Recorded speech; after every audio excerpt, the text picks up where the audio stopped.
하나님은 당신의 자녀들에게 복을 약속하셨지만 약속하신 것을 받기까지 쉬운 길을 약속하지는 않으셨습니다. 우리가 예수님을 구세주와 주님으로 영접하고 믿음의 걸음을 걸어갈 때에 승리하는 삶이 되려고 하면 반드시 기억해야 되는 말씀입니다. 하나님은 당신의 자녀들에게 복을 약속하셨지만 약속하신 것을 받기까지 쉬운 길을 약속하지는 않으셨습니다. 이왕의 복을 약속을 하셨다면 쉽게 주시면 얼마나 좋겠습니까? 그런데 하나님께서는 부르짖어 기도하고 여러 가지 시험들을 겪게 하신 후에 약속하신 것을 주십니다. 새벽을 깨워서 기도하고 금식하며 기도하고 오랜 세월 동안을 하나님 앞에 엎드려서 간구한 후에, 그리고 그 과정 속에서 고난이 찾아오게 되고 힘겨운 시간들을 보낸 후에 약속하신 복을 주신다는 것입니다. 왜 그렇게 하시는 것입니까? 우리를 향한 하나님의 우선적인 관심은 우리의 상황이 아니라 우리 자신입니다. 우리는 언제나 상황의 문제를 가지고 하나님께 접근해서 이 상황을 변화시켜 주시옵소서 라고 간구하고 그 일에 집중하곤 하지만 우리를 향한 하나님의 우선적인 관심은 당면한 상황에 있는 것이 아니라 그 상황 속에 있는 우리 자신들에게 있습니다. 부르짖어 기도하는 중에 내가 변화되고 고난의 시험을 겪는 동안 연단 받음으로 성숙한 신앙과 인격의 사람으로 변화되게 하시고 약속하신 복을 받을 만한 자격자로 만들어 가시는 것입니다. 여러분, 그러므로 고난 없는 삶을 구하지 말고 고난을 이기는 삶을 구하는 믿음이 되시기를 축복합니다. 고난을 이기는 믿음의 삶이 되려면 어떻게 해야 하겠습니까? 오늘 본문에 기록되어진 다윗의 위대한 신앙 고백을 통해서 말씀을 드리겠습니다. 본문의 배경은 이렇습니다. 다윗이 아들 압살롬에게 반역을 당해서 도망치게 되었습니다. 원수 같은 대적들에게 쫓겨나서 도망자 신세가 되는 것도 힘겨운데 사랑하는 아들에게 반역을 당한다. 다윗은 아들 압살롬을 아주 많이 사랑했거든요. 그런데 그 사랑하는 아들에게 반역을 당해서 도망자 신세가 되었다. 참담함 그 자체일 것입니다. 그런데 설상가상으로 도망가는 중에 사울 왕의 친족 중 한 사람인 시므이라고 하는 사람이 돌을 던지면서 저주를 퍼부었습니다. 그것을 보고 다윗의 신하들이 화가 나서는 칼을 빼서 죽이려고 했습니다. 그때 다윗이 칼을 거두게 한 후에 다음과 같이 말했습니다. 11절과 12절을 봅니다. 내 몸에서 난 아들도 내 생명을 해하려 하거든 하물며 이 베냐민 사람이라 여호와께서 그에게 명령하신 것이니 그가 저주하게 버려두라. 혹시 여호와께서 나의 원통함을 감찰하시리니 오늘 그 저주 때문에 여호와께서 선으로 내게 갚아 주시리라. 기막힌 고난의 상황에서 다윗의 위대한 신앙 고백입니다.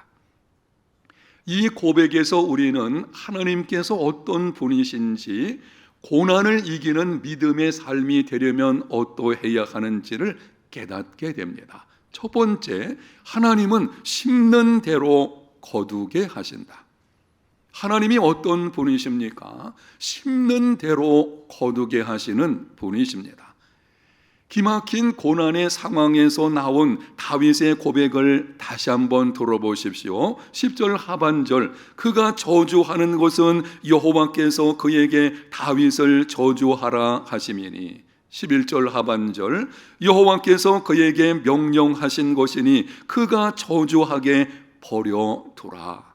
다윗은 그 상황을 하나님께서 시므이를 통해 자신이 지은 죄에 대해서 징계하는 것으로 받아들였습니다. 충분히 죽일 수가 있습니다.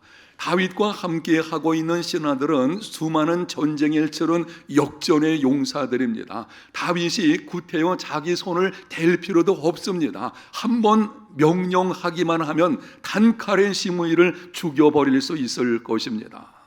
아들에게 당하고 있는 그 모욕감, 치욕이죠. 그것을 시므이에게 쏟아 부을 수도 있을 것이고, 당시는 전쟁 상황이었기 때문에 시므이 한 사람 죽이는 것은 일도 아니었습니다. 그러나 다윗은 그 상황을 있는 그대로 받아들였습니다.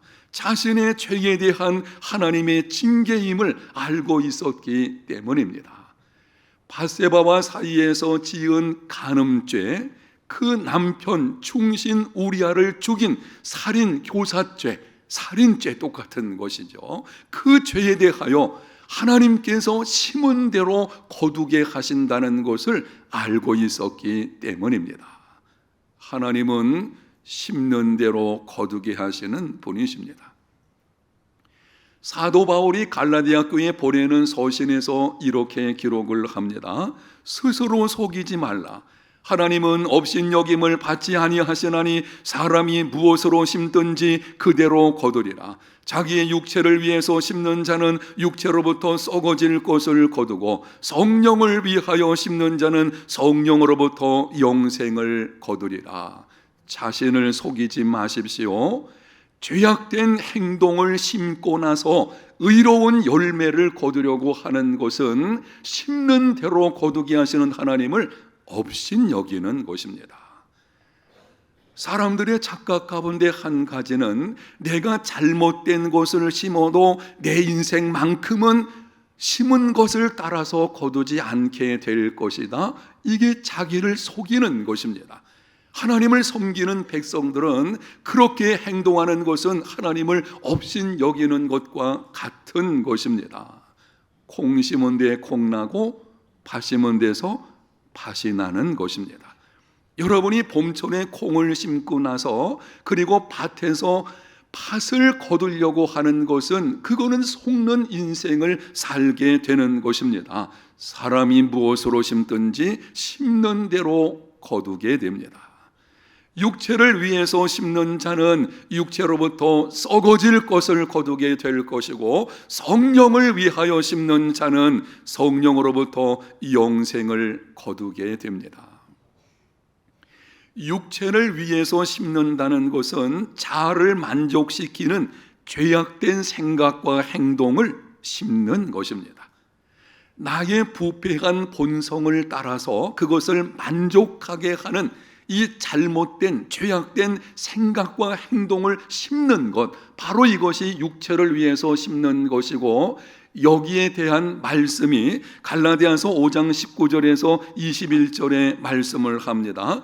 육체의 일은 분명하니 곧 음행과 더러운 것과 호색과 우상숭배와 주술과 원수 맺는 것과 분쟁과 시기와 분냄과 당짓는 것과 분열함과 이단과 투기와 술취함과 방탕함과 또 그와 같은 것들이라. 전에 너희에게 경계한 것 같이 경계하노니 이런 일을 하는 자들은 하나님의 나라를 유업으로 받지 못할 것이요. 성령을 위하여 심는다는 것은 하나님을 기쁘시게 하는 생각과 행동을 힘쓰는 것입니다.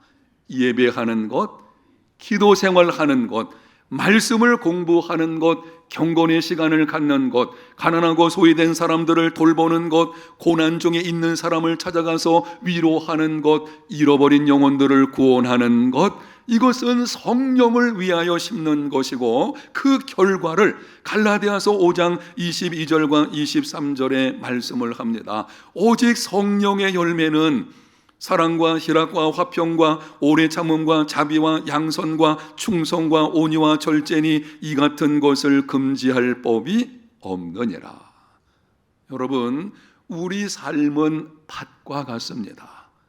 우리 삶의 밭에 좋은 씨를 심게 되면 풍성한 복을 거두게 되지만 나쁜 씨를 심게 되면 타락의 잡초를 거둘 수밖에 없습니다. 그런데 모든 그리스도인의 마음밭에는 알곡과 잡초가 함께 있습니다. 우리가 이 땅에 살아가는 동안은 여전히 부패한 본성이 우리에게 남아있기 때문에 우리 마음과 삶을 살펴보게 되면 알곡도 있고 잡초도 있습니다. 좋은 것도 있고 나쁜 것도 함께 있는 것을 볼 수가 있습니다. 그런데 그 잡초는 성장을 방해합니다. 믿음이 성장하고 영적 풍성한 삶을 살아내는 열매를 거두어야 하는데 우리 속에 있는 잘못된 것을 심은 것, 그러므로 거둔 이 잡초가 있는데요, 이게 성장을 방해하는 것입니다. 시기심을 갖게 되면 자비를 빼앗기게 되고, 탐욕을 갖게 되면 후한 마음에 제동이 걸리게 됩니다. 분노를 갖게 되면 온유함은 사라지게 되어지죠. 그러므로 성령의 열매를 거두려고 하면 우리 삶의 밭에서 계속 잡초를 뽑아 버려야 합니다. 우리 속에 있는 뽑아 버려야 하는 잡초가 어떤 것들인지 갈라디아서 5장 19절에서 21절에 기록된 육체의 일을 다시 한번 정리해 드리겠습니다. 여러분들이 보고 들으시는 중에 혹시 내 속에서 뽑아 버려야 하는 잡초가 어떤 것인지 생각해 보시기를 바랍니다.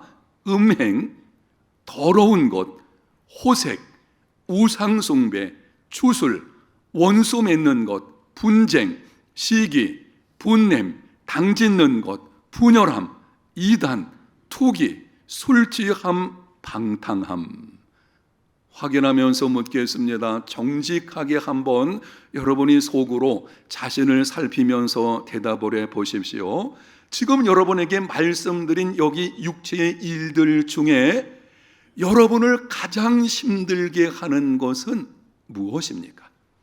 이것들 가운데 사실 성경에 더 많은 것들을 말씀하고 있지만 우리가 지금 제시되어지는 이것들 가운데서 끊어야지 하면서도 끊지 못하고 계속해서 습관적으로 행하게 만드는 일이 있다면 그것이 무엇입니까?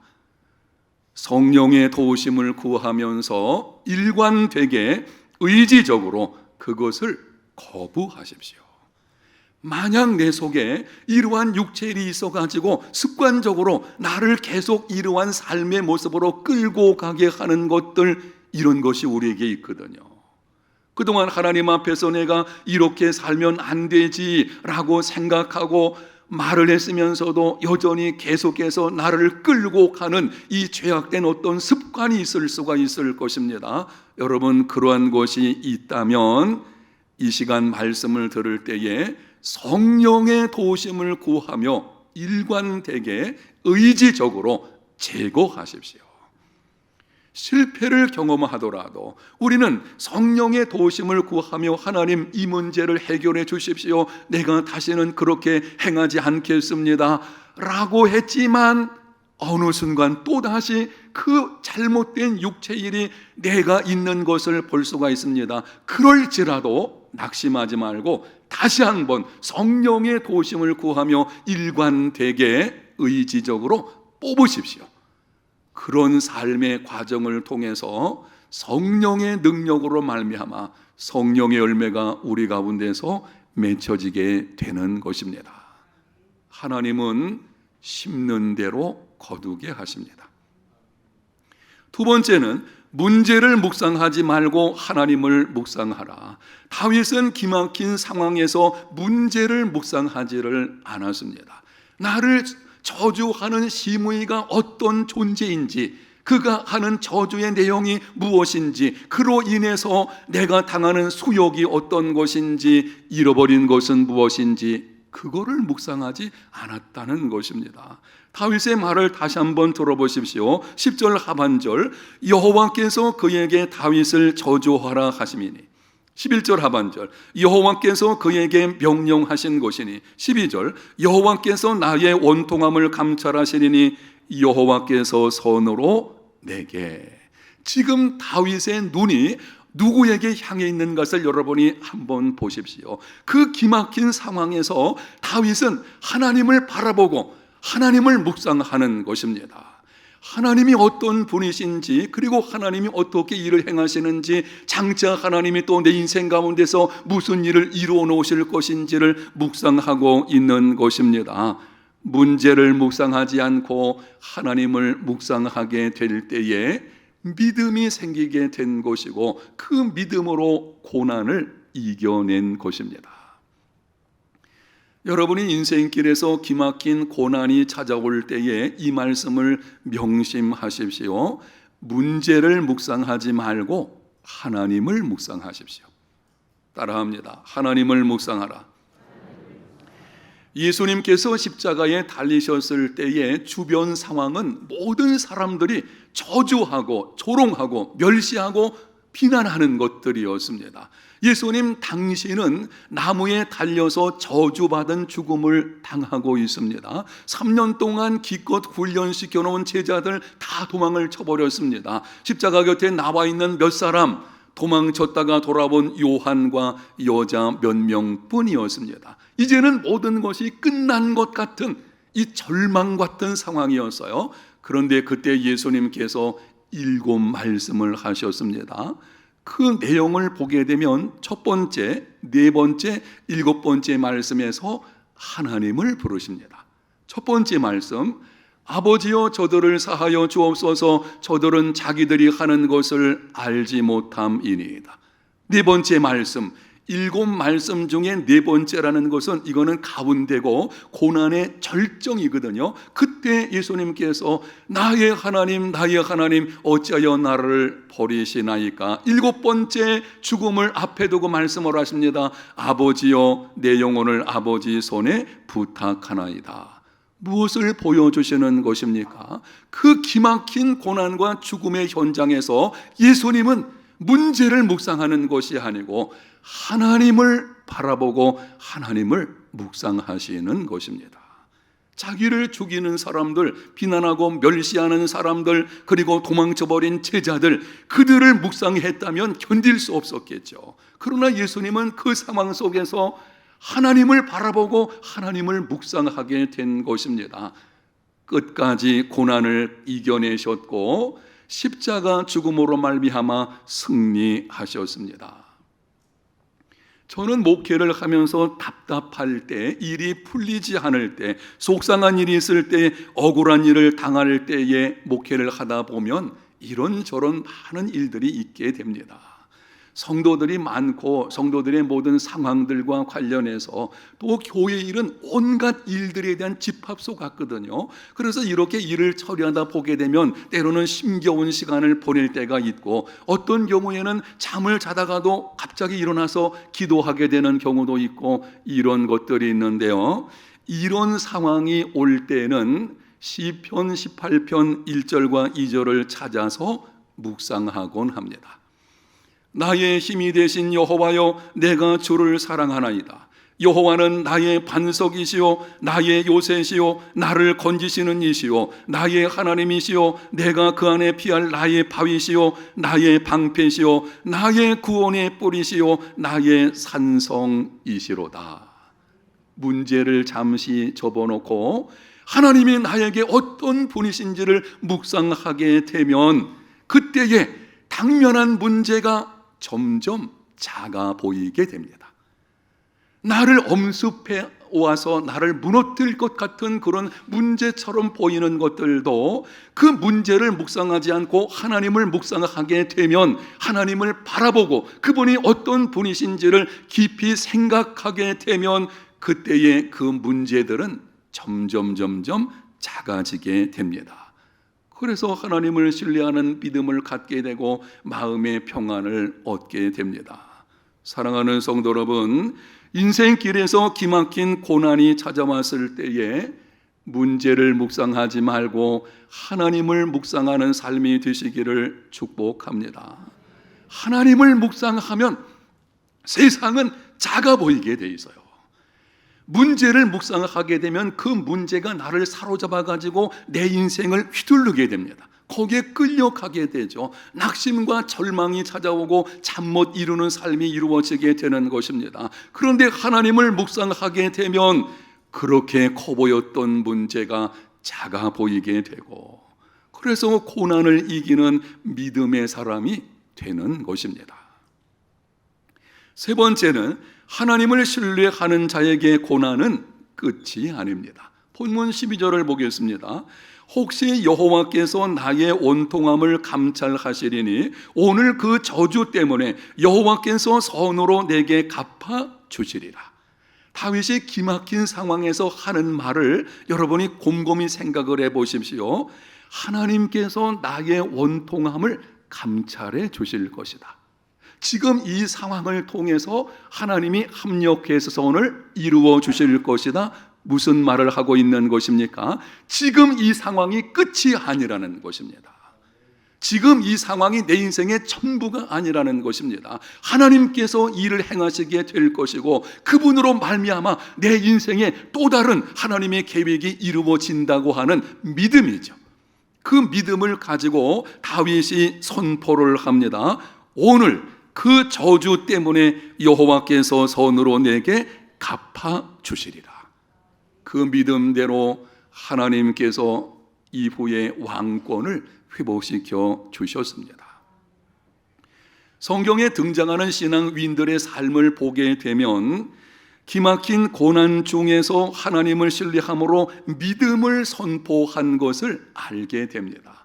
애굽에서 나온 이스라엘 백성들이 홍해가에 이르게 되었습니다. 뒤에서는 애굽 군대가 쫓아오고 좌우 양쪽에는 광활한 광야뿐이고 앞에는 홍해가 놓여 있습니다. 사면초가의 상황이었습니다.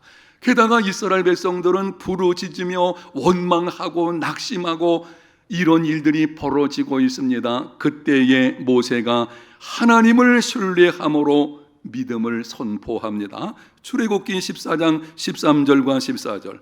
너희는 두려워 말고 가만히 서서 여호와께서 오늘 너희를 위하여 행하시는 구원을 보라.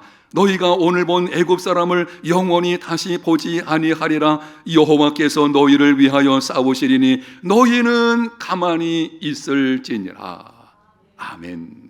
믿음을 선포하는 것입니다. 하나님께서 약속하시기를 내가 너희와 함께 할 것이고 지금까지 너희를 위해서 싸웠던 것처럼 너희들을 위해서 내가 싸우리라. 그 약속의 말씀을 붙들고 믿음을 선포하는 것이죠. 하나님이 함께 하시고 나를 위하여 싸워주신다면 두려울 것이 무엇이 있겠습니까? 욥은 계속되는 기막힌 고난 중에 하나님을 신뢰함으로 믿음을 선포했습니다. 욥기서 23장 10절입니다. 그러나 내가 가는 길을 그가 하시나니 그가 나를 단련하신 후에는 내가 순금같이 되어 나오리라. 계속되는 고난, 이해할 수 없는 고난이고 모든 것을 잃어버린 상황이었지만 하나님을 신뢰함으로 믿음을 선포하는 것입니다. 나의 가는 길을 하나님이 하신다. 그분이 하시기 때문에 나를 단련하신 후에는 내가 순금 같은 믿음으로 나오게 될 것이다. 바울은 노년에 함께했던 사람들이 떠나고 감옥에서 죽음을 기다리고 있었습니다. 그 외로움과 기막힌 상황 속에서 하나님을 신뢰함으로 믿음을 선포합니다. 디모데후서 4장 18절. 주께서 나를 모든 악한 일에서 건져내시고 또 그의 천국에 들어가도록 구원하시리니 그에게 영광이 세세무궁토록 있을지어다. 아멘. 사랑하는 여러분, 인생길에서 기막힌 고난이 찾아오면 하나님을 신뢰함으로 믿음을 선포하십시오. 여러분이 이미 받은 약속의 말씀을 굳게 잡고 이렇게 믿음을 선포하십시오. 하나님께서 반드시 이 좋지 않은 일을 통해 합력하여 선을 이루어 주실 것이다. 아멘. 그게 믿음이에요. 믿음은 선포되어야 합니다. 여러분, 내가 무슨 말을 하든지 성경에 보게 되면 하나님이 들으신다고 하십니다. 믿음으로 복을 주시는 분이신데요, 믿음의 말을 하는 게 우리의 믿음이에요. 여러분이 선포하십시오. 기막힌 고난의 상황은 사실 우리가 보기에 좋지 않죠. 힘들잖아요. 고통이 있지 않겠습니까? 그런데 우리의 믿음을 그때 선포하는 것입니다. 이 좋지 않은 일 때문에 오히려 하나님께서 합력하여 내게 선을 이루어 주시리라. 하나님을 신뢰하는 자에게 고난은 끝이 아닙니다. 그러므로 우리는 하나님을 신뢰함으로 참고 인내하며 결단코 포기하지 말아야 합니다. 고난이 끝이 아니다. 특히 하나님의 자녀들, 하나님을 알고 하나님을 신뢰하는 자들에게는 고난의 상황이 온다고 할지라도 끝이 아니다. 확인합니다. 믿습니까? 여러분, 이 믿음이 있다면 고난이 찾아온다고 해도 결코 흔들리지 마십시오. 그 믿음을 굳게 해서 끝까지 참고 견디며 결단코 포기하지 마십시오. 하나님께서 하나님의 때에 이 일을 행하실 것입니다.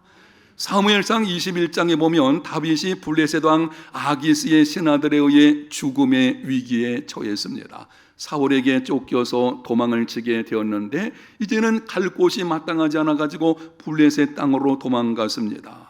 그 블레셋 땅에 아기스 왕에게로 도망쳤는데 그 왕의 신하들이 다윗을 이런저런 이유를 들어서 죽이려고 하는 것입니다.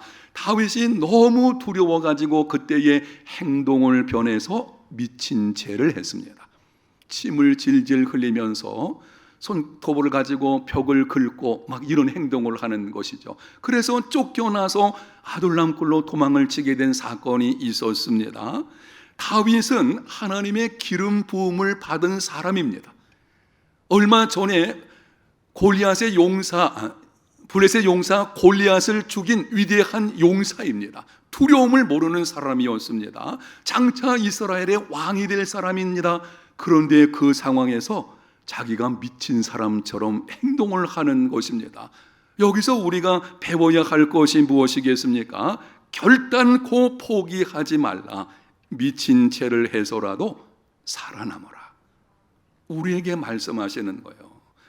어떤 경우에도 포기하지 말고 정말 미친 사람 흉내를 내서까지라도, 사실 그런 것이 우리에게 얼마나 좀 치욕스럽겠습니까? 치욕을 당한다고 할지라도 그래도 살아남으라, 이렇게 말씀을 하시는 것입니다.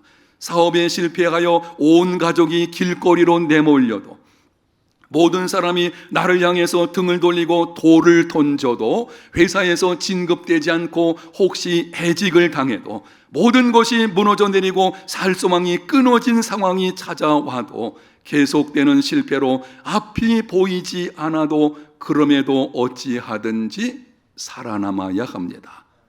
그게 믿음이에요. 가끔, 아주 가끔 있는 일인데요, 너무 기막힌 고난의 상황이 계속되어지니 이렇게 물으시는 분들이 있습니다. 목사님, 내가 이렇게 해서라도 살아남아야 하겠습니까? 대답은 분명합니다. 살아남아야 합니다.